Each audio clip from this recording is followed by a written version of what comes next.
bino byenkwagala eriyo gwe kiruma sigenderedde nange byonjagala eriyo gwe kiruma.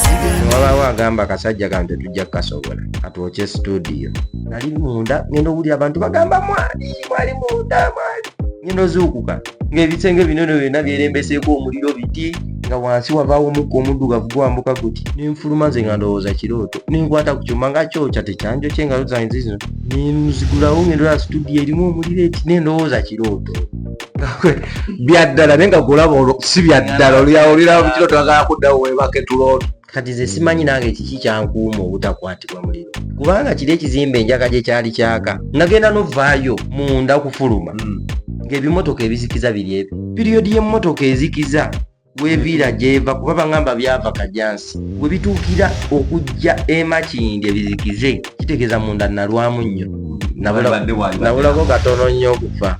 Era nga sisuubira nti abammotoka abo bakkiriza nti omulimu omuntu omulamu nafuluma buli muntu yatya.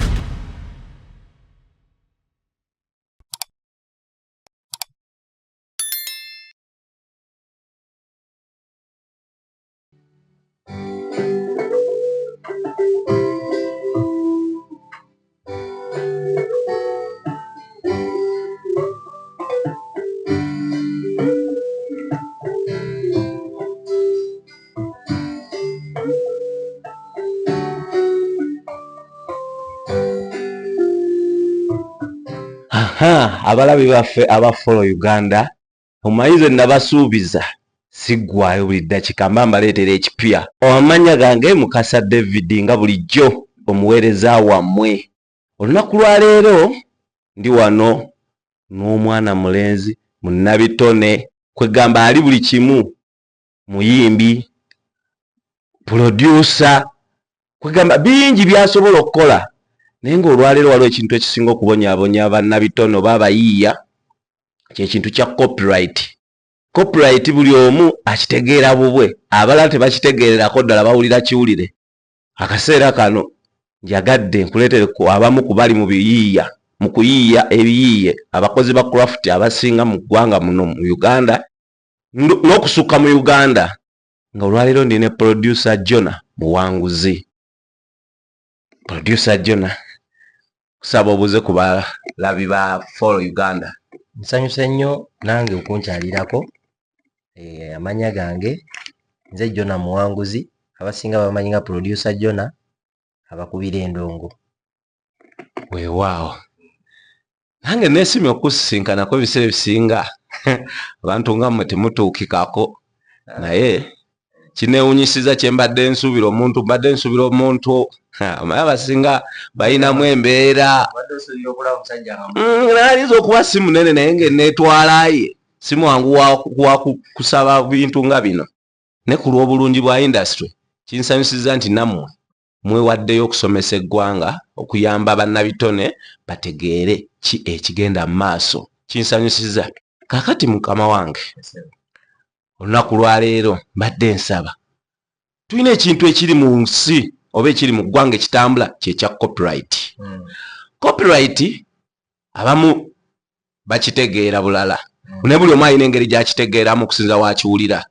Mbadde nsaba kati nga ggwe oli producer ate oli muyimbi ekitegeeza copyright ate gw'ogirimu nnyo ddala oyinza kuyamba otya omulabi waffe ali eyo akitegeere nga gwe okitegeera? Ekigambo copyright kiba bwe bwannannyini obw'ekintu ekikyo. Si nze nzekka naawe kennyini kati saawa zineeno eddoboozi lyeryo liryo osobola oddicopyrightinga ne libeera nga liryo ng'olifunamu ssente. Kakati nze engeri gye ndi mu music kankubuulire ku copyright yaffe nti nze ndi producer nkolera abayimba ennyimba naye oluyimba olwo abantu abalulinako obwannannyini bangi so omu. Oluyimba nga gwe olukoledde omuyimbi nnyinirwo naate luliko era abalala abalulinako obuyinza. Luliko abantu nga bawerako bangi ngenda bakusomera. Asookera ddala ye muwandiisi w'oluyimba songwriter eyaluwandiika naye tekikoma awo era oyo ku copyright aba alinako ku ssente eziba zivudde mu luyimba aba alinako percentage. Waliwo producer akombayininga bonna n'akuba ebidongo ebyo, copyright yange ebeera kweri, mba ninako percentage. Waliwo omukubi wa gita akubiddemu gita eyo copyright yiye. Waliwo omuntu abaakinga oluyimba amaloboozi ge g'ateekamu aba alinako ssente. Waliwo omufuuyi w'omulere, nkulaga group of people abalina okufuna ku luyimba. Otegeera ekintu ekyo? Ye ani omulala? Waliwo ennyimba ze tutera okukola eza traditional nga mulimu endingidi, waliwo abayakubye engalabi, waliwo ayakubye ensaasi. Anti abantu abalya ku luyimba babeera bangi nnyo. Ekitegeeza oluyimba olumu buli alina kye yakoze ku luyimba olwo aba kirinako olukusa.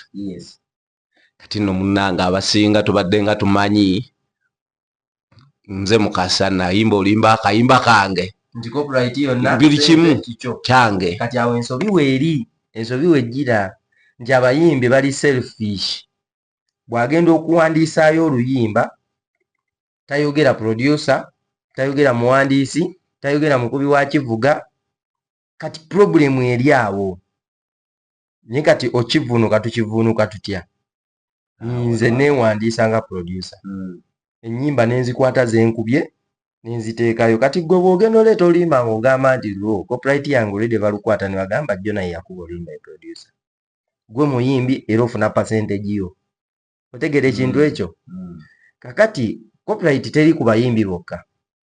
Waliwo bano abasiiga ebifaananyi, ab'ebifaananyi nabo balina copyright eyaabwe. Nabo buli muntu yenna ayiiya creatinga. Kugamba buli ali mu creative industry Yes. alina okuba nga ali. Kati mbadde nkyakuwa omukwasi wa video eyakwata oluyimba, alina copyright ye ya video ey'okushootinga. Otegedde ekintu ekyo? Gwe omuyimbi ku luyimba nga tewaluwandiika oba na rights ezo ez'okuperforminga, ez'oluperforminga, ndowooza n'okubeera mu video, ze rights zokka z'oba nazo. Ekintu kinene nnyo ekya copyright nnyo okusinga abantu badde bakirowooza. Olabanga copyright eruddewo nnyo okubanga bagiyisa nti waliwo ebintu ebitannaba kutereera. Waliwo abantu ababeera baagala okulya ssente za bannaabwe. Ng'omwana yakuba gita naye nga tebamutaddeeyo. Producer yakola oluyimba tebamuteekayo. Kati sisitimu eyo ekyali munda tennatereera bulungi. Kitegeera kintu kigazi nnyo nnyo ekintu kya copyright. Naye kati nga gwe akitegeera olina engeri gy'oyambamu abantu bo b'okozesa abo kuba okugeza sena njija ne nkusaba onkolera oluyimba. Kitegeeza ogenda ku arranginga gw'omanyi gita ki gy'oyagalamu n'ani agikuba, omulero ogugenda okubeeramu n'ani agukuba. Abantu abo olina engeri gy'obayamba bategeere ki kye bakola mu luyimba olwo gwawe balufuniramu. Oba oyita busi n'omugala jangu ona munja kuwaayo 10 n'amala n'agenda bawaayo kasente. Naye kati kino ekintu kya copyright kyase kino gwe kwefaako okufollowinga waakawo. Nze nsobola ofollowinga owange ate akubye ejjita n'atafollowinga bye yakuba. Kati anti awo wendabiramu obuzibu butya. Kati olina akagambo k'ogambye nti okwata ennyimba zo producer ng'ennyimba zonna zewa producinga n'ogenda n'oziwandiisa ndowooza URSB ekyatutwala oba bagiggyeyo naye bikyuse. Kati byonna byonna ebyo tebinatereera kukola lwa nsonga tebannayisa tteeka eryo. Naye ng'emabegako tubadde tukolera ne UPRS eyo nga yesolooza mu nnyimba zaffe netusasula yo yekola ogw'okusolooza. Kati gwe n'olinda yo. Kati ate ne sisitimu ya UPRS nayo era nfu etya. Ogenda yita ku street nga bakuba oluyimba lwo, ogenda sasulwa otya? Ogenda kubanja ani? Oba UPRS eba already yamaze dda okufuna akaayo nga gweolinda zizo. Awo naffe kati amagezi we gakola ki? kati tulinze tulabe naye nga singa etteeka liyita copyright neeyita anti kati wano baproducer ab'amaanyi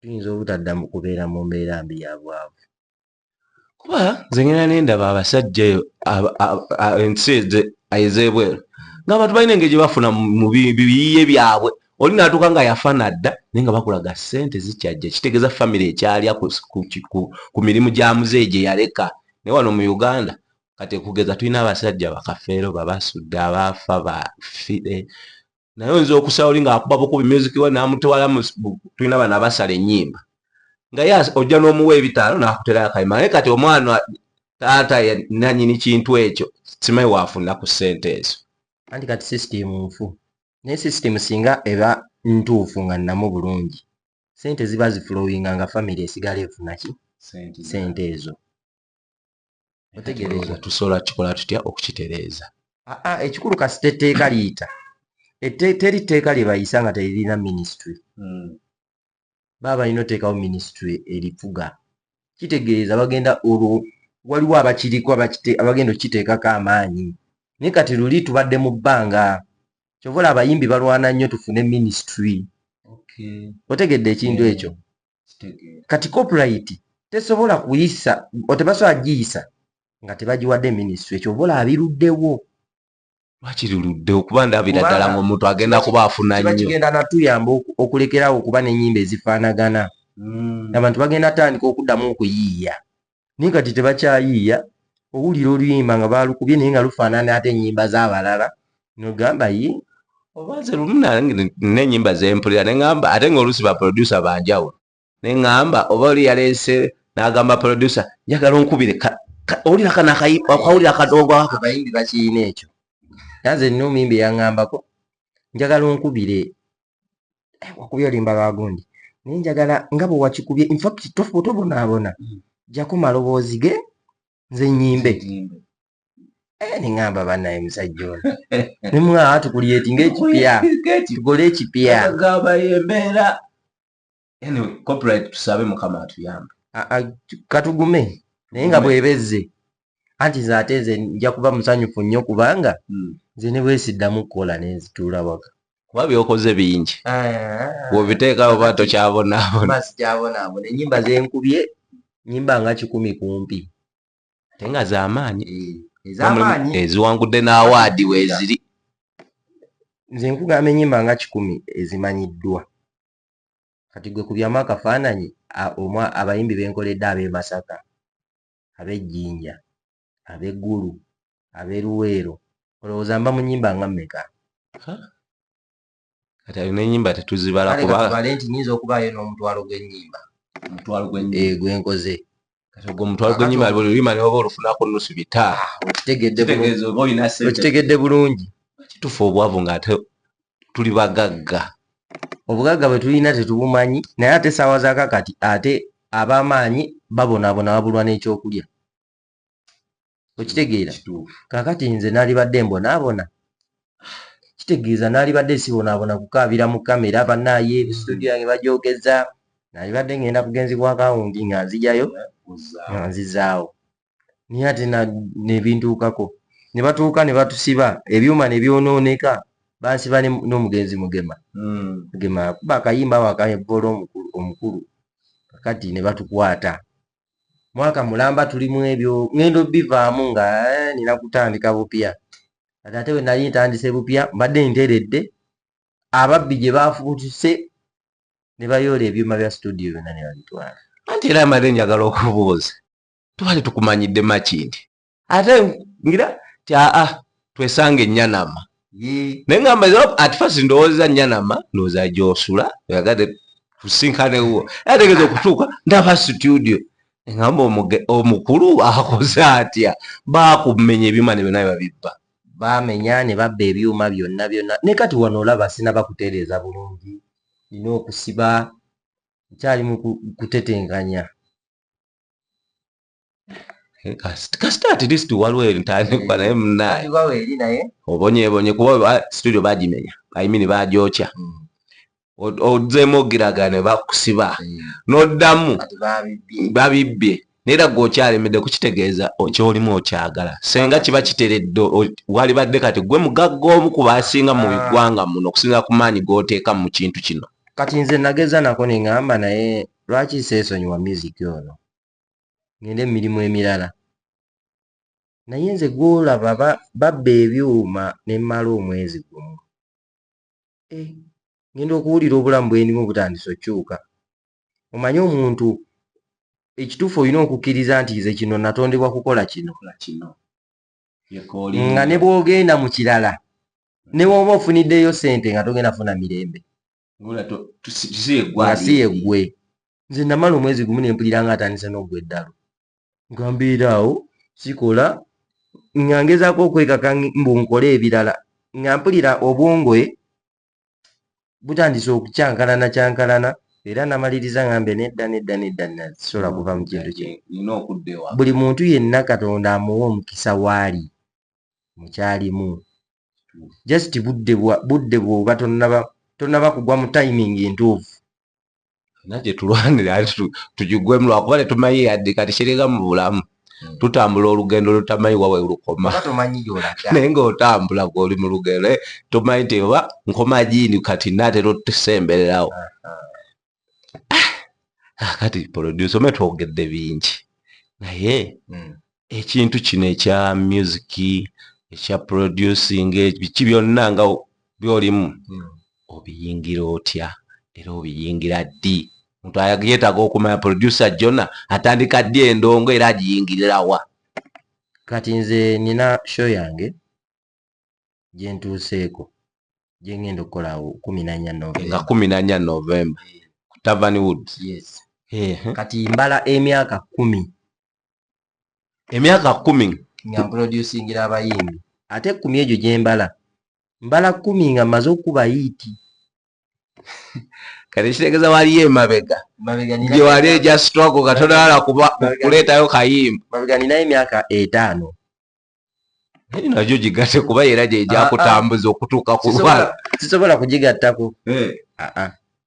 Mbala emyaka abantu gye bamanyidde emyaka 10 kuba kati bwebala wano tuli 2025 bwe nakubira akayimba k'akawanga Kasuku akayimba kaddeewo ebiddeewo mu 2015 ate twakakola 2014 nga gwako 2015 ne lutabuka kati ze wentandikira okubala olina okubala abantu bwe bakumanyidde ojja kuba otubuza kubanga kati okugeza osome okuva mu nasale kati ate olwokuba university omulimu ogusomedde ku university kati golo tugamba maze emyaka 3 mu kusoma lwaki totuddiza ddala eri nti maze emyaka 2 oba mwemeka myaka 10 nga mpeereza abantu giri emyaka 5 njibala nti nali ndi mu kuyiga okitegeera. Naye kati okuvaawo we natandika okukola nga omanye edda twalinanga omuze ba producer buli producer atandika akikola aba tayiiya bibye akuba byawulidde mu byabalala aba akoppa. Kati gwe kitwala endina okuvaawo paka saddamu kukoppa muntu n'omu kazannakuba n'enkwasaayo ebisigadde byonna kati ng'ekijja kyenkuba okyegeera. Kakati muntu ki gwosobola okujjukira eyakuleetera okuyingira endongo eno kuganga ogamba senga teyali gundi senga siri kyendi ng'era weetaaga omwebaza? Kakati olaba bantu bangi kubanga buli muntu alina level gye yanteekako. Oba ogezaako tegera ekintu ekyo. Nze music namuyingira simanyi, nagenda okwekanga nga ndi mu music naye bwe nali omuto nayagalanga nnyo endongo nga muzeeyi alina kireediyo eyo ewaffe nga bwagiteekako nzina amazinane nga nze simanyi nti music byenja n'okukkira okubeeramu. Naye kakati bwe nkuzeekuzeemu awo ne tugenda mu kyaki ne tulokoka. Ewaffe twali basiraamu bwe tulokose nyigira mu kyaki nintandika okusemberera omusajja akuba ennanga wetegereza nenjagala nnyo okuyiga ennanga omusajja nemulemerako nnyo njiga ennanga nanjigirizaamu obuntu butono nnyo nze nempiikinga ate nenjiyiga nnyo kakati ennanga nagikubanga nnyo makyaki makuruseedi balina zi conference nga ngenda nenkuba nga nnyumirwa nze nakubanga kunyumirwa nga bwenjikuba ennanga ng'obulamu bwebwe buli weewo nze natuukako n'okuba nga disitulikiti enamba nze mukubi w'ennanga ow'amaanyi nga buli ayagala amukubira ennanga onoonye producer by then bali bakuyitaani muwanguzi oba muwanguzi jona nga ge mannya gange kakati nga nze nkuba ennanga eyo Luweero eyo Nakaseke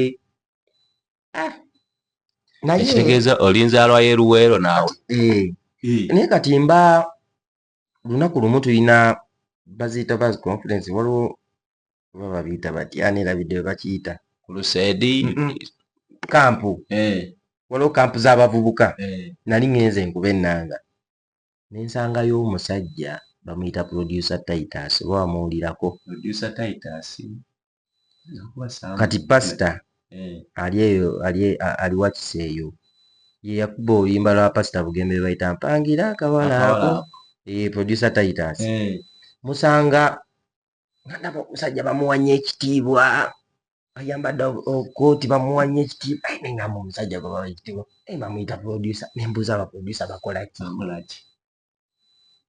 kati bwe mbuuza bakola ki saali muyimbi nemubuuza yansanga nkuba ennanga nga ngimanyi nnyo nga ate ye naye ata nalina byatategeera namuganda girya nja kujja mbeeko byenkulaga ngenda otuukayo ate saanyumirwa byakola wali nga naba bwakuba ati eno nga ate efulumira wali nangattagatta kakati nemusasula ssente emitwalo egi nemugankolerayo akayimba siri muyimbi netadde mu kintu ekirala olwo wabadde okwetegekedde okalina nali sikalina nenfuna ekitabaawo nengattagatta nemugamba gwe nga buli lwangamba ddamu nnyimba birala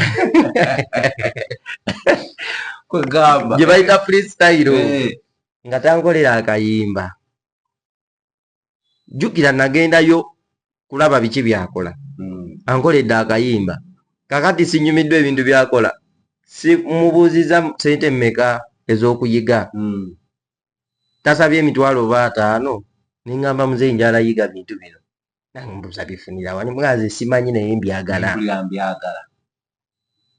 ate before kutuuka ku Titus bwe namulaba nina gye nagenda ew'obulenzi netusangayo kyali abikola gye nasooka okugenda nga Titus mulabye wali saddamu mu miitinga awo nina gye nasooka okugenda naye ekyangoba ew'omusajja oli nasula njala yansuza enjala nakeera ku makya kudda waffe wali ogenze kubabyo ngenze kuyiga kasita yansuza enjala ekiro nagamba wano sijja kubeerawo nakeera kudda waffe saddayo kati kumbe omanyi bino ebintu kankubuulire buno obulamu lwaki nze nsigala nnemerako Katonda yamanyi gy'aba agenda okuteeka kati weewuunye nagenda ew'omusajja oyo yanjigiriza production nga omuwa obulenzi wonna bamutya ewaakabi yansuza busuza njala kyokka nenzira ewaffe naye nga nina ekintu ekindrivinga ngende wa Titus nagende wa Titus wuuyo nyimbye njize production ntandise ka studio ewaffe ekiwoko mu kyalo natandikira ku byuma bya church nga segase ekubidde netandika okweyigiriza mpola Titus n'ava Luweero n'ajja e Kampala bw'ajja e Kampala kati mu Luweero ne musigalamu oyo Brian Beats Titus Brian Beats wali producer w'amaanyi Brian Beats Titus yamuyigiriza production era Titus yayigiriza nze kati ne tusigala Luweero ne Brian ye ali Kasana nze ndi Luweero naye nina omuvubuka eyajja nansaba offer omuvubuka nankubira amasimu omuvubuka nambonyaabonya nengamba naye omuvubuka lwaki tanneesonyiwa nemmala nengamba naye omuvubuka ono omanyi kayimba akamu obumu kankamukolera neesonyiwe okola omwejjeko kumbe oluyimba lwengenda okukola aleese mukaabya bule mukaabya ngenda okulaba omusajja ajja nemubuuza ono omusajja simumuŋŋa ningamumanyi tiwire mukaabya mukaabya awo nkubye naye muwadde ofa olwoncamuse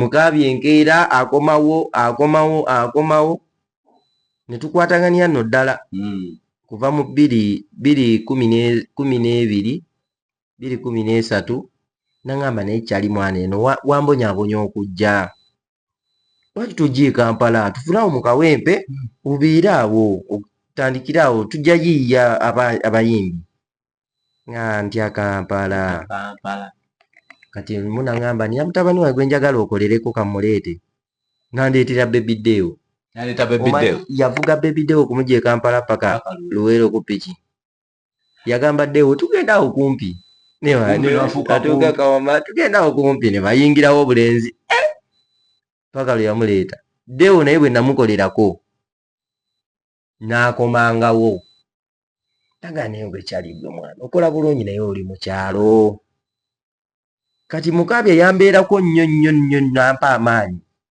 nenkeera olunaku lumu neŋŋamba kati ŋŋenda Kampala nyingira ekibuga nva mu kyalo ŋŋende ng'omugitutte e Kampala buli muntu alina destination ye nayingira Kampala nga mukaabya ŋŋamba tunoonye ennyumba mu Kawempe ngenda okulaba Kawempe sibitegeera neŋŋawaye kanfune ku babulooka ne bandeeta Emmengo ngenda okulaba wala nnyo nga ndaba ngenda wala bantu temuto neŋŋamba nga ndaba ngenda bantu wala kuva n'okumpi wenkonekitingira ewaffe nga ntegeera bwaffe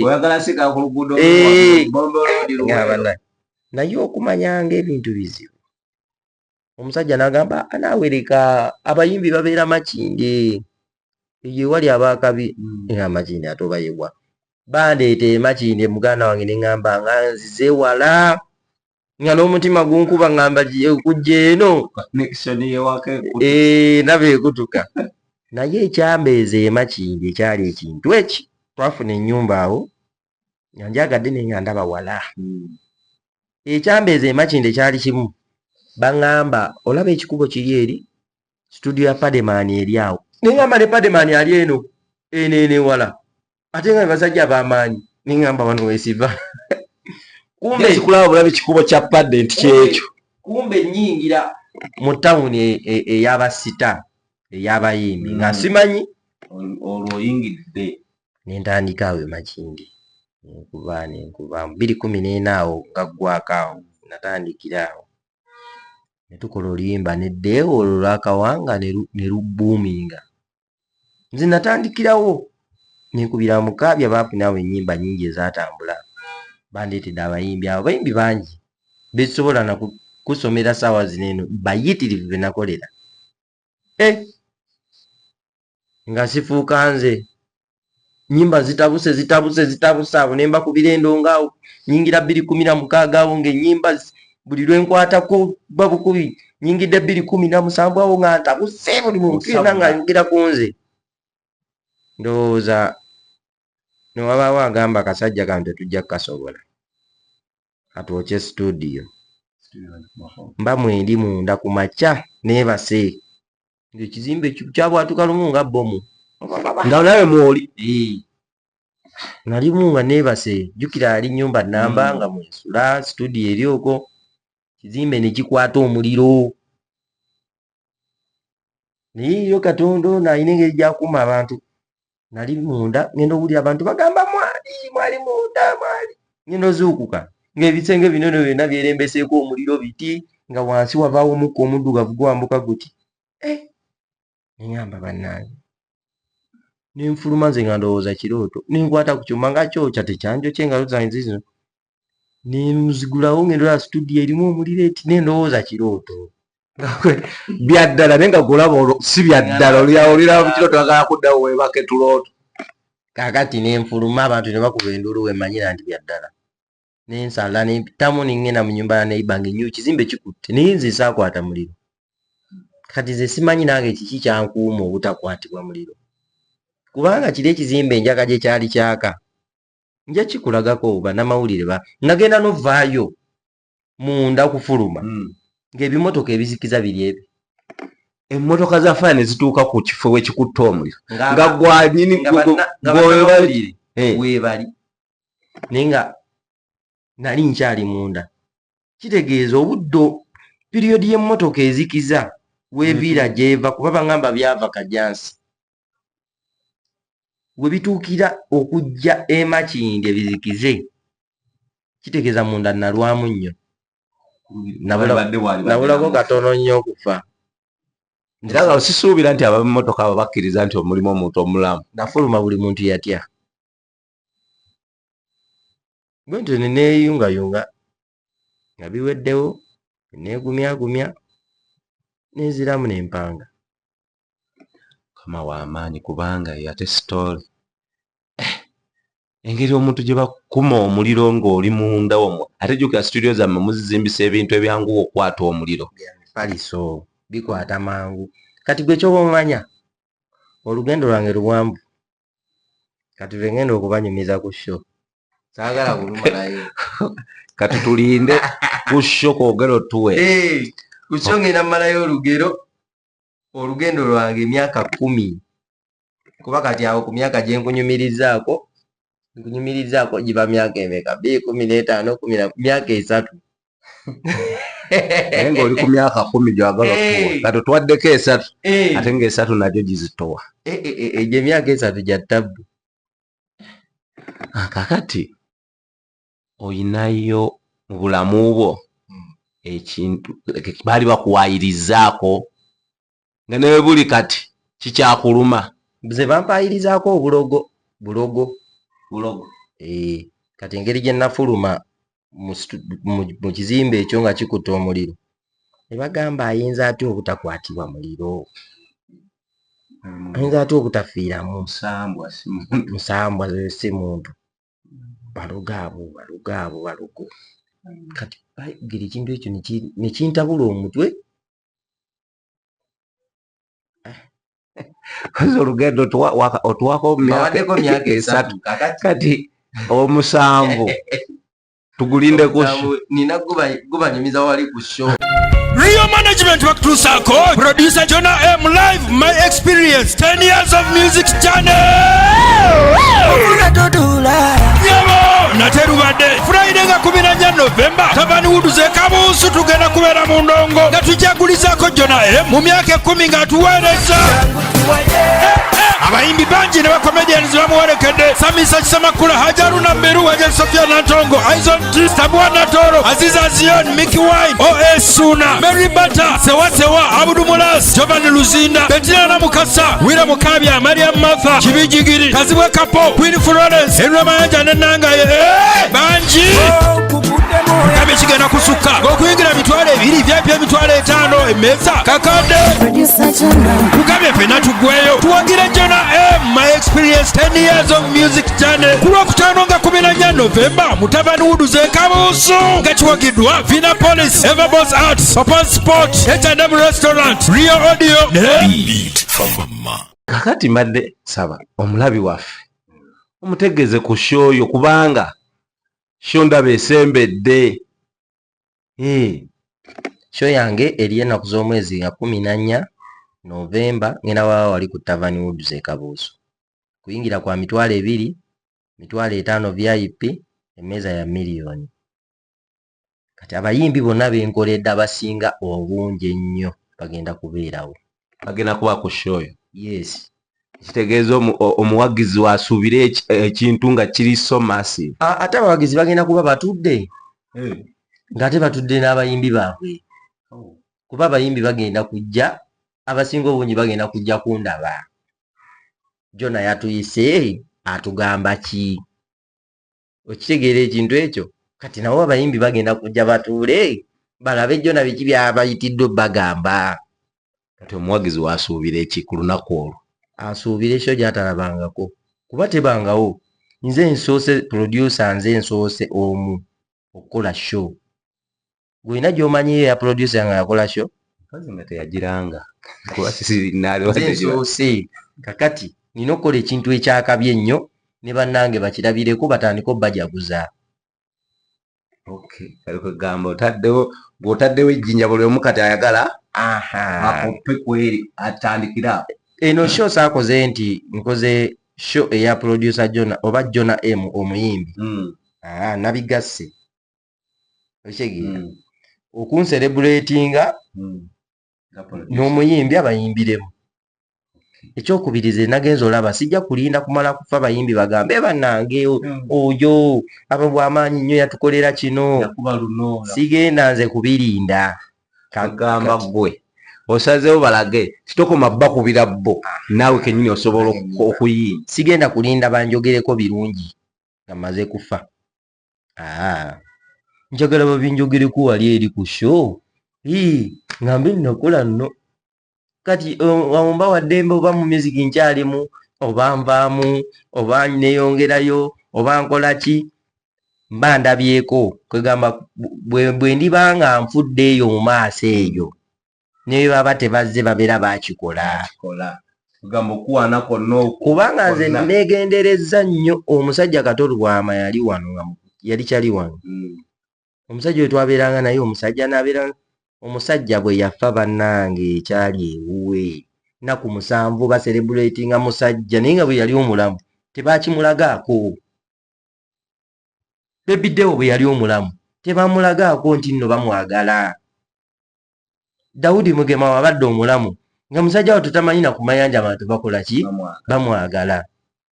Amaze okufa talabye na ku bantu nti bamwagala.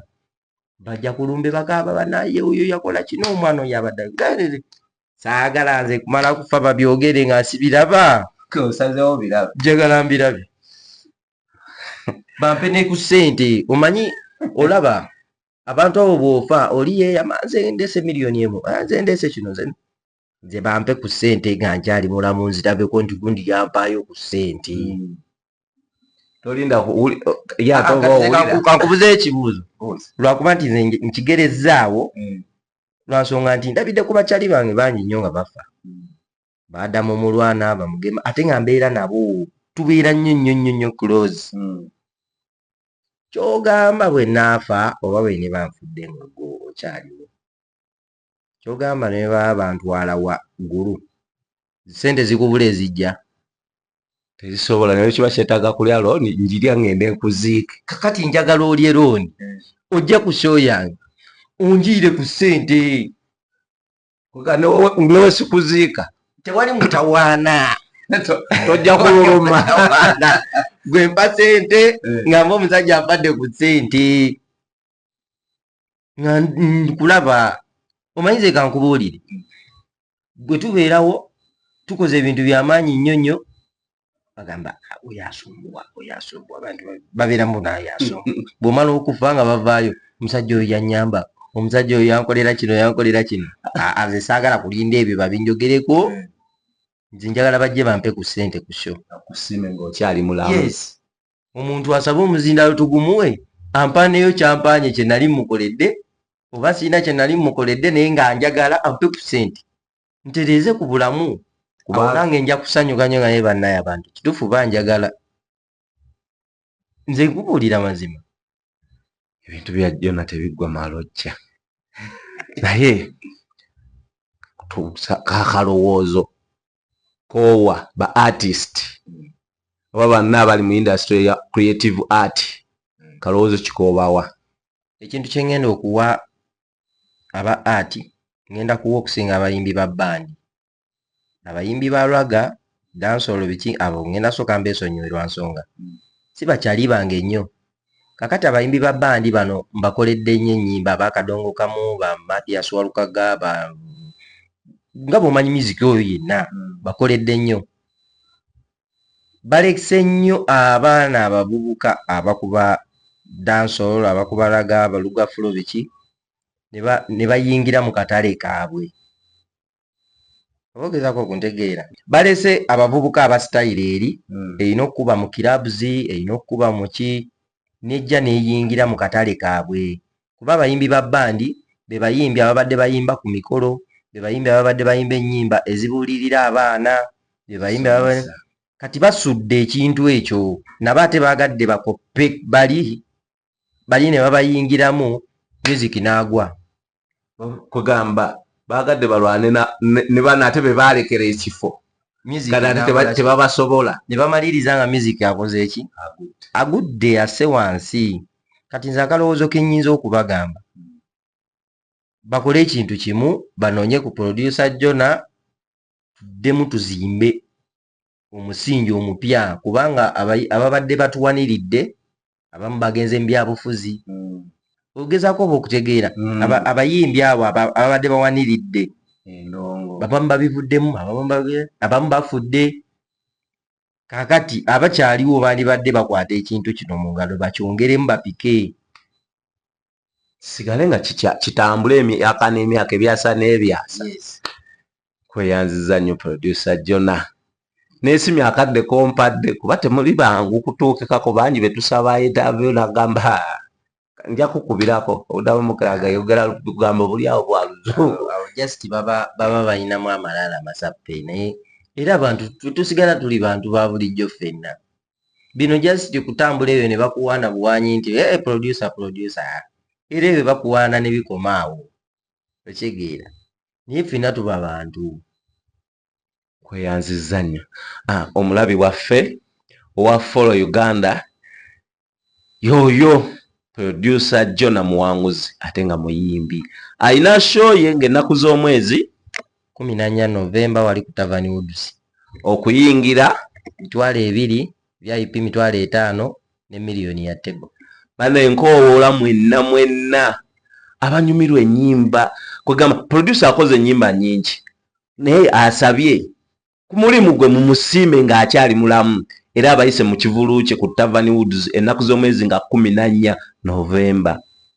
Akasente si kangi okusinziira ku kiki mugenda ofuna naye abadde abasaba mwenna mubeewo mumubeererewo. Okuyingira yakibakoledde ng'abantu be alina $2,000 $5,000 ne tebo yakakadde. Kati kitegeeza tewali atasobola kujja mu show eno.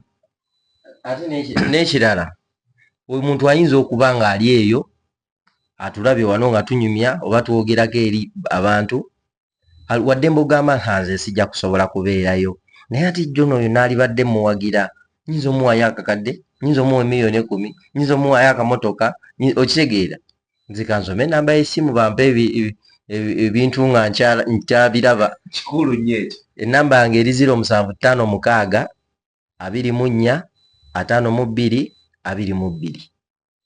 Kitegeeza yenna ng'owulira producer Jona omwagaliza obulamu obulungi omwagaliza ekisinga naye ng'obudde buyinza okuba tebukusobozesa kubeera naye awo naye akusabye ky'olina kyonna kimuwe. Enamba y'essimu ye yagibaweereza.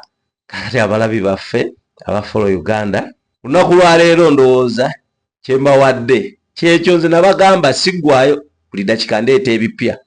So tuli ku YouTube ogenda n'owandika Follow Uganda eri FOLO then Uganda subscribinga likinga commentinga tukulaakulanire wamu omuweereza omukasa David.